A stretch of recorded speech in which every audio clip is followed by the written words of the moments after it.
안녕하세요, 한수부입니다. 지난번 해묘미 삼합에 대해서 말씀을 드렸죠.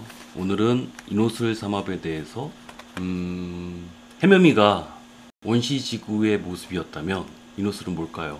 인호술은 고대 문명부터 산업혁명까지 인류가 발전하는 모습이라고 볼 수 있어요. 그렇게 상상을 해보세요.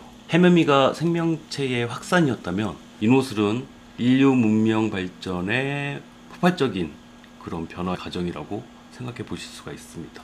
인목에서 병화의 태양이 떠서 장생하고 술토 저녁에 해가 질 때까지의 시간을 또 인류가 낮의 시간을 지배하는 또 그런 시간이 되죠. 그리고 또 해묘미가 지구의 다른 동식물들과의 공전이었다면 인호술은 모든 지구의 생명체가 인류 문명 발전의 자원으로서 이제 활용이 됩니다. 그럼 여기서 지금 말씀드린 내용을 머릿속으로 상상을 잘 해보시고요. 이를 사주 해석으로 한번 대입을 해보자고요.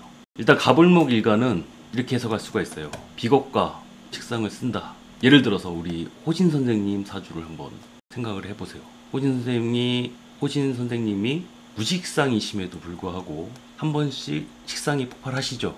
어디서? 술토 안에서 인호술로 폭발하시는 거를 이제 많이 보셨으니까 그 모습을 한번 떠올려 보시면 되고요.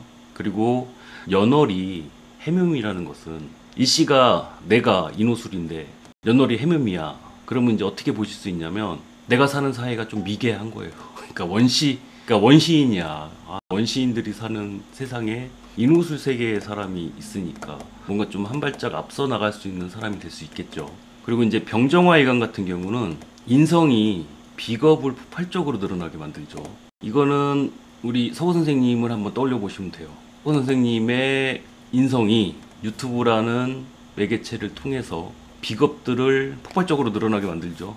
명리를 대중화로 이끄시는 그런 역할을 하게 되시는 거예요. 이제 무기관 같은 경우는 이제 관성이 인성을 생해서 술토라는 공간 내에서 이 인성이 폭발하게 되는데 이거는 저를 예를 들어서 한번 말씀을 드려볼게요. 작년에 저는 이제 역학중님의 스텝이라는 관성의 완장을 찼어요.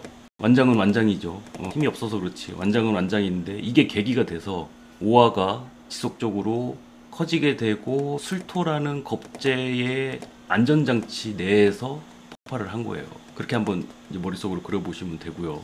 정신금인간은 재성이 관성을 재생관하는 형태로 관이 이제 커지게 되니까 이제 그런 형태가 되는 것이고, 인계수일간은 식상이 재성을 폭발하게 만들게끔 하는 식상성제의 형태가 강하게 드러나게 되는 것이고요.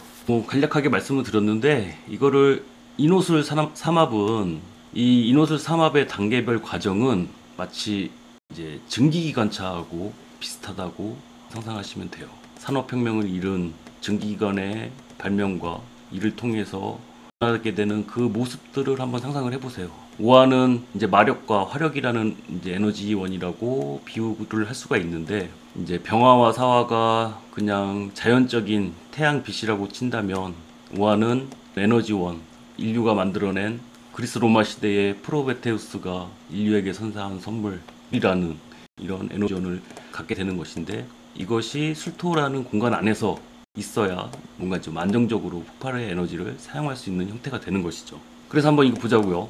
술이 있고 오화가 없다면 폭발할 수 있는 에너지원을 찾지 못한 것이 되죠. 그리고 인오가 있고 술토가 없다면 확산되는 에너지를 힘으로써 에너지로서 끌어모을 수가 없어서 오히려 위험한 것이 될 수가 있죠.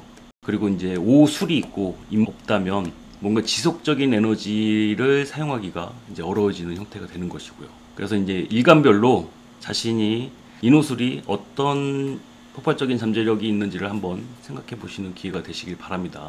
이제 올해 기해년은 이제 해묘미 운동이 이제 활발하게 되는 이제 해이고 때문에 새롭게 해묘미의 목운 시작하는 때가 되는데, 이제 목생화로 인호술도 그 영향을 받아 좀 강해지는 형태가 되는 것이죠. 그래서 운에서 들어오는 글자가 내 사주 지지에 어디에 붙어서 어떤 운동을 시작하는지를 한번 잘 살펴보세요. 이제 일시지에서 일어난다면 나의 영역 안에서 일어나는 것이 되고, 연월의 사회에서 일어난다면 사회의 전반적인 분위기가 그렇게 바뀌어가는 거라고 생각하시면 됩니다. 제가 지난번부터 이제 올해 운세 보기라고 해가지고 왜 자꾸 이런 얘기만 하느냐, 사실 운이라는 게 삼합의 논리를 알지 못하면 사실 이해하기가 굉장히 힘들어요. 삼합의 논리가 굉장히 중요한 이유는 이제 운을 보는데 가장 기본 베이스가 되는 것이기 때문에 그래요.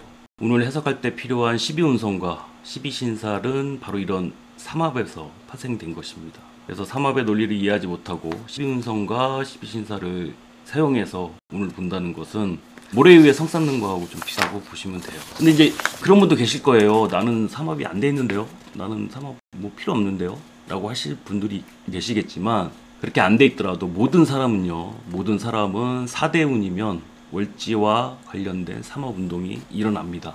대운수가 달라서 나이는 각자 다를 수 있어도 대략 30, 40대의 운동이 가장 활발해지는 시기가 되는 것이죠. 그래서 이 삼합의 운동이 사주 안에서 어떻게 일어날 것인지 희기는 사실 이제 별도로 살펴봐야 되지만 내가 사는 사회에 월지가 움직인다는 것은 가장 큰 역동적인 변화를 암시하는 것이 돼요. 이에 어떻게 편승을 할 것인가가 관건이 되는 것이죠. 이제 특히 월지가 좌우묘의의 왕지를 제외한 생지와 묘지로 되어 있는 경우는 변화가 더 크죠. 아예 성분이 바뀔 수가 있으니까. 그래서 같은 격이라도 이제 격국에서 보는 격이라도 길신으로 되어 있으신 분은 뭐 정인이나 정관이나 뭐 이렇게 길신이신 분들은 왕지로 되어 있는 게 더 좋죠.